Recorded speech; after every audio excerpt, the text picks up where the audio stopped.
En esta clase de ética y construcción ciudadana vamos a ver los siguientes conceptos. Vamos a relacionar los conceptos. Yo he preparado básicamente un esquema integrador. ¿Qué significa esto? Significa que para que estos conceptos tengan sentido, es oportuno relacionarlos correctamente. ¿Se entiende? Bueno, he tomado como eje central el siguiente concepto, o sea, el ciudadano.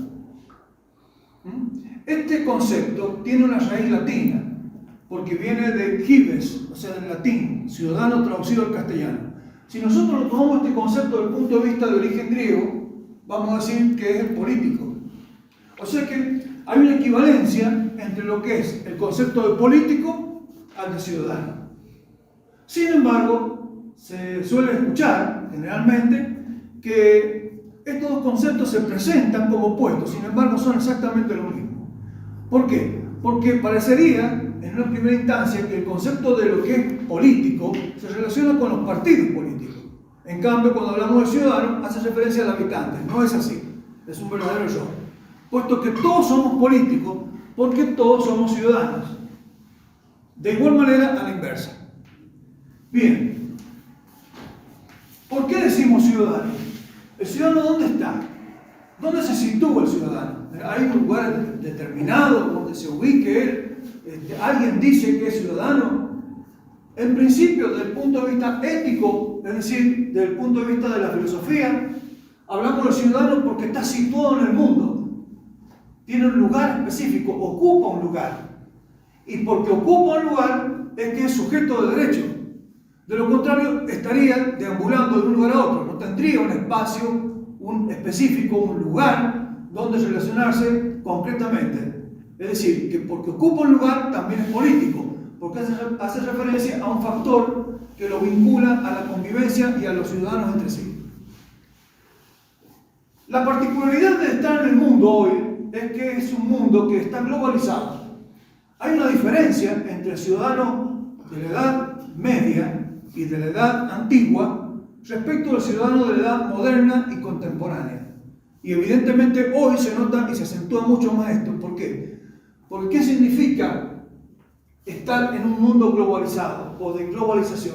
Significa que el ser humano no solamente interactúa o está en contacto con el vecino, con el ciudadano, con el que está a su lado o comparte un espacio físico, ya sea en un pueblo, en una provincia, en un estado, una nación, sino que al mismo tiempo lo hace e interactúa con otros lugares, con otros espacios que pertenecen a otros pueblos y a otras naciones. Eso se denomina relaciones internacionales o relacionales en el sentido de lo público, relaciones internacionales públicas. Estar en un mundo globalizado no significa que se va a relacionar políticamente un ciudadano con el otro, sino que hay factores que lo determinan como tal. ¿Cuáles son? Estos factores son de índole político e intereses. ¿Cuáles son los factores de índole político que hacen al ciudadano? Y hay factores de tipo económico, cultural, factores de tipo científico, factores de tipo laboral, de identidad nacional, factores étnicos. O sea que hay una serie de elementos que hacen al ciudadano considerarlo no solamente como ser humano, sino en su relación igual a otros. Es decir, está el ciudadano, pero está aquel que es distinto de él. Pero sin embargo su condición es igual a otro, por el solo hecho de ser ciudadano. Cuando actuamos nosotros en sociedad, cuando actuamos en un lugar, en un espacio determinado, lo hacemos en calidad de ciudadano. Es decir, por de pronto parecería que abandonáramos el rol que tenemos, el rol de padre, madre, hijo, trabajador, estudiante, el rol de jefe, director, en fin, hasta el de un obrero, un empleado o cualquier persona que ocupa un lugar donde se desempeña laboralmente. Porque cuando uno sale a la sociedad, deja su rol de lado para ser un ciudadano más. Eso es actuar en calidad de ciudadano. O sea que vamos desde un adentro hacia un afuera. Vale decir que nos situamos en un adentro cuando tenemos una actividad específica y cuando salimos hacia la sociedad lo hacemos en calidad de ciudadano. Eso nos identifica a todos, unos y otros. Estos son los factores e intereses. Devienen inmediatamente a los factores políticos los intereses, que son aquellos que se presentan en puja unos con otros y que hacen que un pueblo se desarrolle, se torne una ciudad, un pueblo productor, o bien económicamente pueda interactuar con otros para lograr sus metas propias, como puede ser aquellas que tienen que ver con el factor monetario o la moneda. En fin, hay muchos elementos que se introducen o se ponen en juego y por los cuales el factor económico es determinante, pero no lo es todo. Por eso es importante la formación de las personas. Es decir, no se puede reducir el factor económico y productivo por sobre la condición del ser humano, ni tampoco a la inversa, es decir, colocar por sobre el factor humano la condición estrictamente económica, cultural, política, que no haga su formación. Esto se ve en las relaciones sociales, en una ética de diálogo, de comunicación entre unos y otros. ¿Cómo es posible esto? ¿Cómo es posible que el ser humano no sea considerado en forma aislada, sino que sea considerado en forma integrada? Veamos acá. El Estado se constituye como una institución democrática, estructurada, políticamente, donde los elementos, por ejemplo, de la justicia, los derechos y la sociedad interactúan entre sí. Vale decir que un Estado de derecho es porque funcionan en libertad, en justicia, y sus integrantes que lo componen pueden ejercer sus derechos, tanto los derechos humanos como los derechos civiles. Los derechos humanos son reconocidos por todos, como el derecho a la libertad, el derecho a la vida, el derecho a la educación. Todos son derechos que son de base. El derecho a nacer, el derecho a crecer, el derecho a poder sustentar una vivienda. Pero los derechos políticos se deducen de esto. Es decir, como decía anteriormente, resultan de los mismos factores políticos y los intereses, tanto de los ciudadanos como de los gobernantes, en un sistema democrático organizado.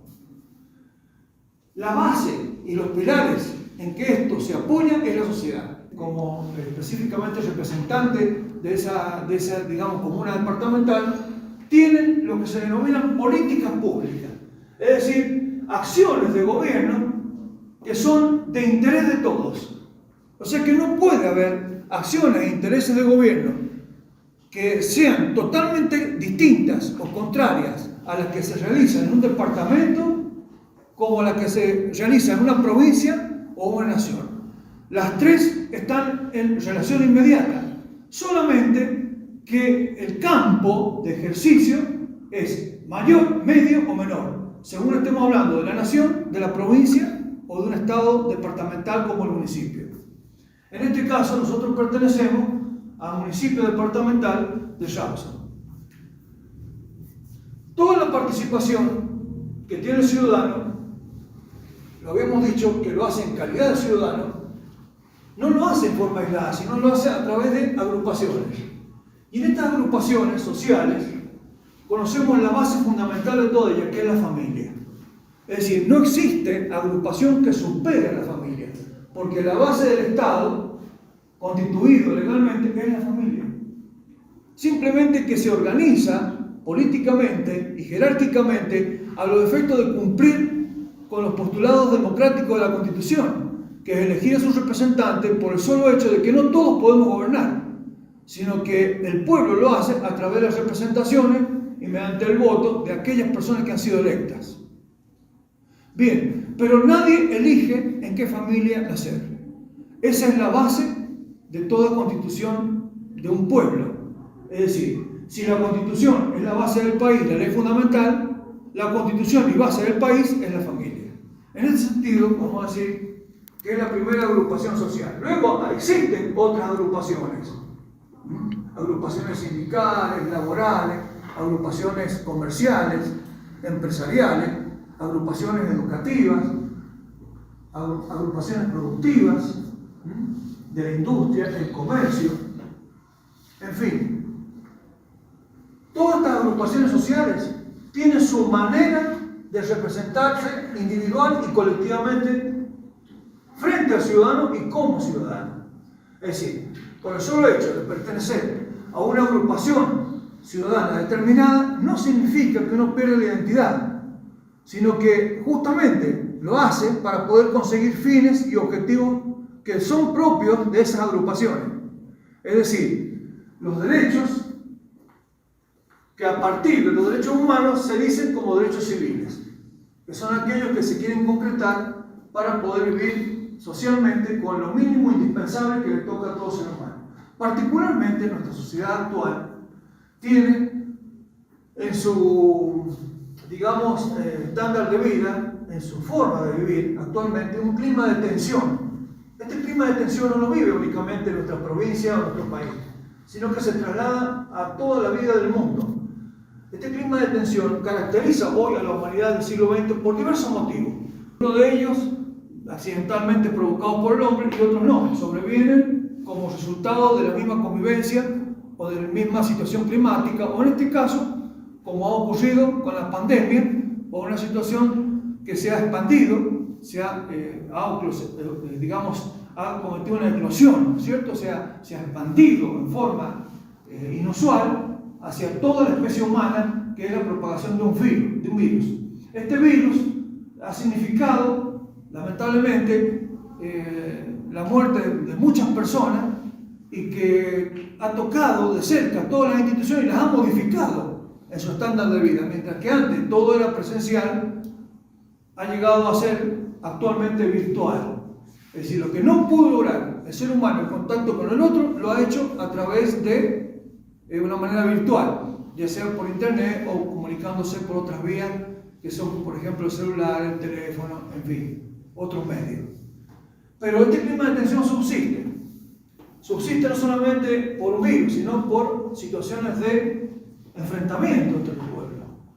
Actualmente el mundo tiene un enfrentamiento donde provoca una tensión entre el mundo oriental y el mundo occidental. Conocemos actualmente la situación de Rusia y de Ucrania, donde también existen exactamente los mismos derechos que nosotros, pero donde los intereses, como decía anteriormente, de los factores políticos que inciden y los intereses de diversos tipos van a hacer que se provoquen enfrentamientos entre unos y otros. En el caso particular de Rusia y de Ucrania, más allá de los derechos que uno u otro quieren hacer primar, se encuentra una situación muy particular, en la cual la situación de guerra queda reducida a una invasión, puesto que no es Ucrania quien ha invadido Rusia, sino es Rusia que ha invadido Ucrania. Es decir, podemos hablar de una guerra en tanto en cuanto hay un enfrentamiento, pero lo más correcto es hablar de una invasión. ¿Por qué? Porque hay un país que se traslada a los límites fronterizos de otro y lo invade. Es decir, comienza una batalla de defensa y otra de ofensiva. ¿Está bien? Ahora,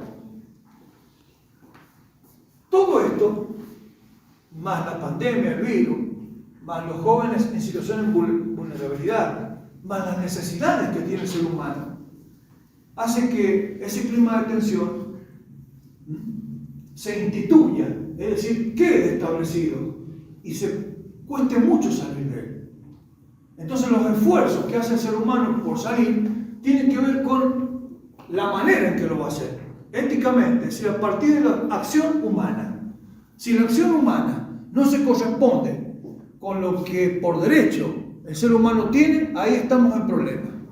Entonces, es muy importante que ustedes puedan evaluar desde qué óptica vamos a ver la ética y cómo incide en el estudio de los actos humanos y cómo se enfrentan estos actos humanos, las ideologías y los diversos pensamientos de los intereses. Es muy importante que vamos a distinguir estas dos cosas, puesto que si se confunden, es muy posible que la persona, ya sea el ciudadano, el joven, el adulto, pueda creer o pueda aceptar que en el discurso, en el diálogo y en la forma de decir las cosas hay una creencia y un seguimiento de la primera opinión y no un análisis crítico crítico de la situación real de lo que se vive.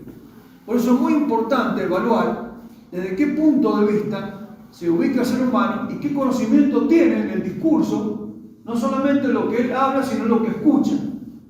En este papel, los medios masivos de comunicación ocupan un lugar fundamental, como también lo es un profesor en la clase, puesto que en forma neutral debe dar los conceptos y no en forma de tendencia, es decir, mostrar cómo se debe pensar, no, sino que hay que pensar. De ahí hay una frase que, digamos, yo he acuñado como fundamental para tener en cuenta, que es la siguiente: pensar para dudar, pero jamás dudar en pensar. ¿Qué quiere decir eso? Accionar críticamente y someter nuestro pensamiento a los postulados de la razón, pero nunca dudar en hacerlo, puesto que la capacidad de pensar es lo que nos hace ser críticos y analistas de la realidad que vivimos. Bueno, entonces esa ha sido por ahora la clase de hoy. Como verán, es una introducción integratoria simplemente del concepto de lo que es la ética y la construcción ciudadana en base a los derechos del ser humano y a lo que vive hoy como política y como ciudadano el habitante de hoy. Muy bien, eso ha sido todo.